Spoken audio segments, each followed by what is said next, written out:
Hey everyone, so in this video we will cover watch command.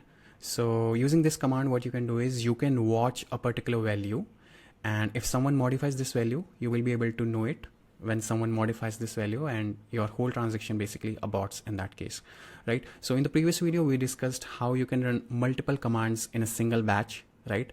And most of those commands were mostly like, modifying commands. They were not something like where you are reading a value and then based on certain conditions you are trying to modify it, right? So in previous video we like basically ran some commands inside a transaction in Redis using multi and exec commands. But there are certain scenarios where you would want to like read a value and then based on certain conditions you would want to modify it inside a transaction, right? So these kind of scenarios are not possible inside a transaction. Why? Because there is a possibility that some other Redis client or application has modified that particular value that you're trying to modify inside your transaction, right? So in this case, Redis gives you one alternative. You can use watch command, which is kind of like a optimistic locking. It's kind of like a compare and swap thing. So you basically try to watch a particular value that you're trying to modify, and before your transaction runs, if someone modifies that particular value, your execution won't run, right? So this whole example is related to that. So here in this diagram, I can explain this watch command, and then we will go inside terminal where we will execute some commands to know in depth how actually you can use watch command for your transactions. So the first step is watch, right? So in the first step we're trying to watch the balance. In the next step we will try to retrieve it, and inside your application code you can do some computations, like if balance is greater than 100, then you have sufficient funds and you can deduct some money from those funds inside your transaction, right? And what this watch will help you is like, let's say your transaction hasn't executed yet, and in the meantime if someone else has already modified that particular balance, your whole transaction will basically return nil. It won't execute. So yeah, so watch is basically helpful in that case, so that you're able to know that, okay, I can't execute this transaction because someone else has already modified it, so I need to retry this whole process again, right? I can also show you one example in the terminal so that you will be able to understand it in more depth, why you require watch, why you can't do all these things inside a single transaction, right? So let me open my terminal, and here what I'll do is I'll start a Redis server, right? So it's already started, by the way. I'll open Redis CLI,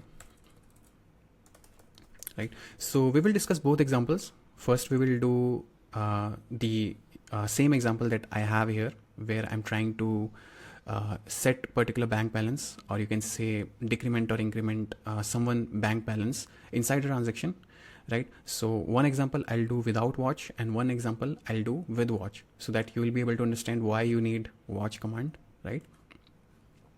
So let's assume you have a balance key in your Redis server.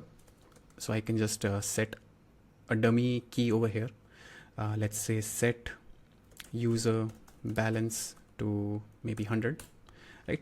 So inside a transaction, so let's start a transaction, and inside a transaction you might be thinking that, hey, I can do something like this, that I'll get the user balance, right? And then I'll check if this balance is greater than 100, then I can deduct this particular balance, right? So that means you have sufficient funds. So you will be doing some conditions that, hey, if I have sufficient funds, then only I'll decrement this. Although you can't do conditions on Redis, right? So you would be doing that maybe in your application code, right? So if condition satisfies, you will be doing something like decrement by user balance 100, and then you will be executing it, right? So now you would be thinking that, okay, I can already do this inside a transaction, but there are two problems in it. So first problem is that here you are getting the value, but you don't know the actual value, because inside a transaction obviously no command runs, it just gets queued, and it only executes when you execute your transaction at the final step, right? So now as you can see, we were able to retrieve the balance, and then in the last step we were able to decrement it as well. So everything ran successfully. But the problem is, so first problem is obviously this: you can't actually know the balance, you can't read the balance inside your transaction. That is the first problem. And second problem is, let's say if someone else modifies this balance before this transaction even runs, right? So this whole transaction is basically like a false attempt that you're doing, right? So these are the two problems that watch helps you. So let's again set the balance to 100, right? And then what I'll do is I'll use watch command. So you can do watch user balance, right? So from this command, what I'm telling Redis is that, hey, please keep watching this value, right? And then you can do get this particular key, right? Right now I'm not in a transaction, so all of this is happening outside transaction. And then inside your application code, you can write that if user balance is greater than 100, then I will decrement this by 100 inside my transaction, right? So this whole thing is happening inside your application. Now that application will open the transaction, and here you can do the same thing, decrement by user balance 100, and then you will be executing it, right? So now you'll be thinking that, hey, Yatharth, everything happened exactly the same with watch even, right? So what's the difference? Now I'll tell you the difference, right? So let's do a whole operation again. I'll set balance to 100, right? And then I'll watch it, and then I'll get this balance. Okay, I have 100 balance. And then again, I'll do the same thing. I'll open the transaction, I'll decrement it by 100, and then I'll execute it, right? So I'm stopping a bit here, right? I'm not executing my transaction right now. So let's assume you have some other clients as well that are connected to a Redis server. Now there's a possibility that some other Redis client might update your balance. So your whole transaction is basically kind of like a false attempt that you would want to prevent, right?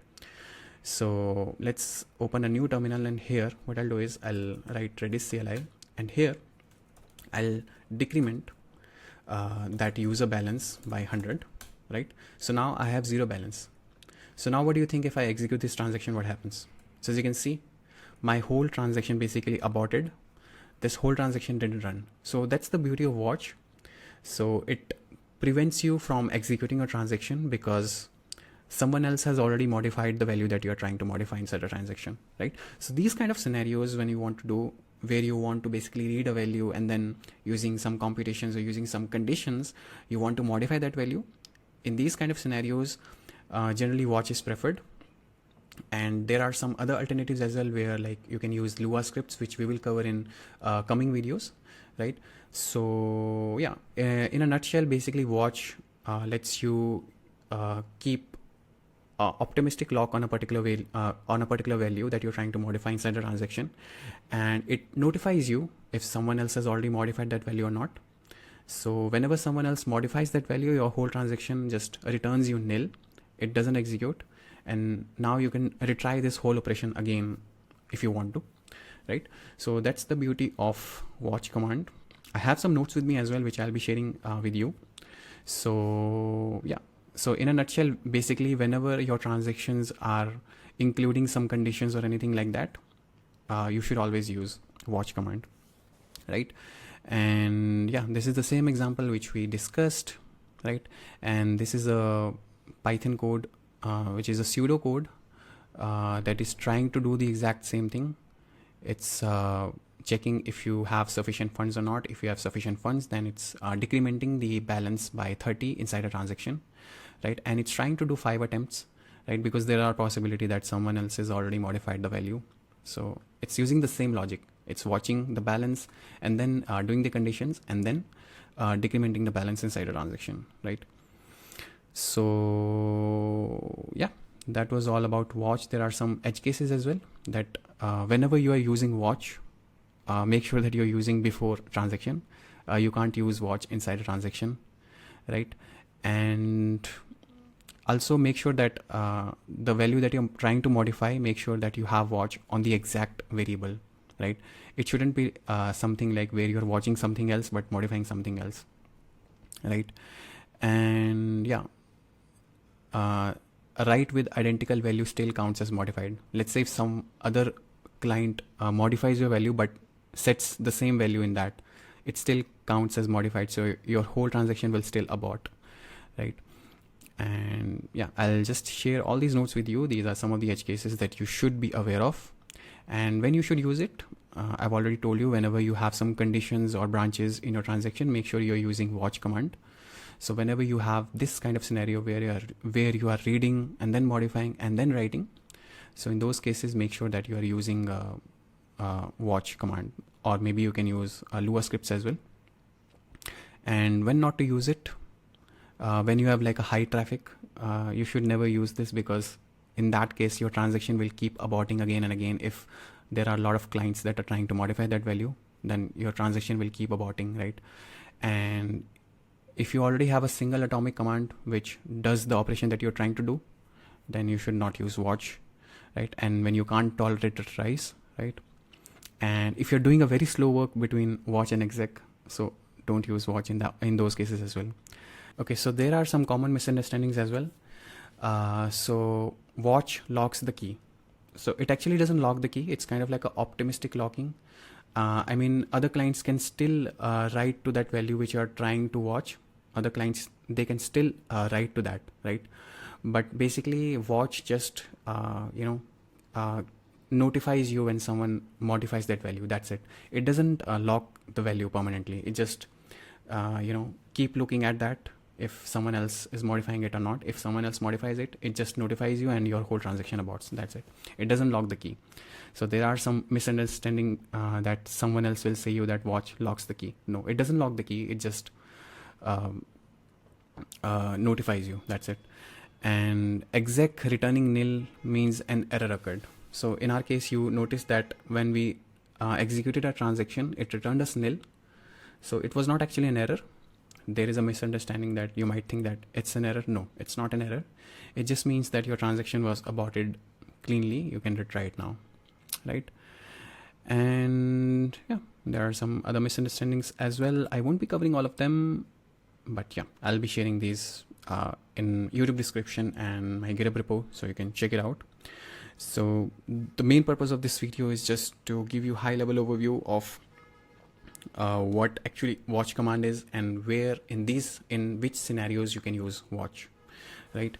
So yeah, this is one more example of production where you can use watch command, which is related to stock selling, right? So here we are watching this particular key and this particular key, right? And we are trying to retrieve this stock. So we have like 3 stocks, and we're checking if we have this particular stock in for this user or not. So if we don't have, okay, if we already have some stocks, we are trying to decrement 2 stocks from this, and we're adding those 2 stocks in the user. So yeah, in these kind of examples, I mean, you can use watch command.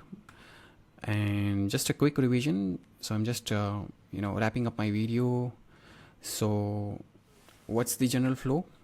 You watch the key, you read it, and then inside your transaction you modify it, right? So always make sure whenever you are using watch, you use it before your transaction, right?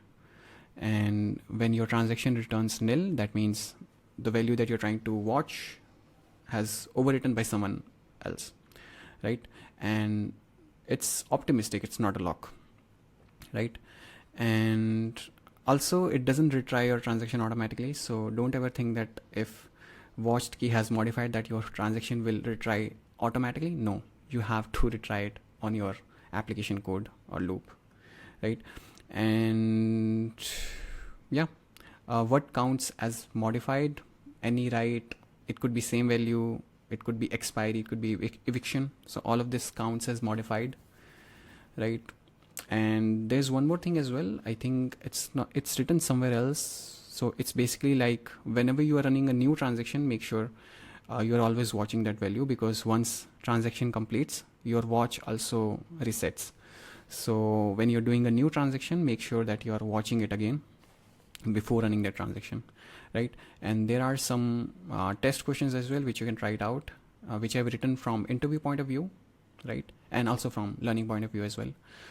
So yeah, you can check it out and see whether you understood watch topic correctly or not. So yeah, that's it for this video, and I think it was a very beautiful topic. In the next video we will cover Lua scripts, how you can use Lua scripts and what benefits it gives you apart from watch and transaction commands that we already discussed, in the previous videos. So yeah, stay tuned for that, guys. Thanks. Bye bye.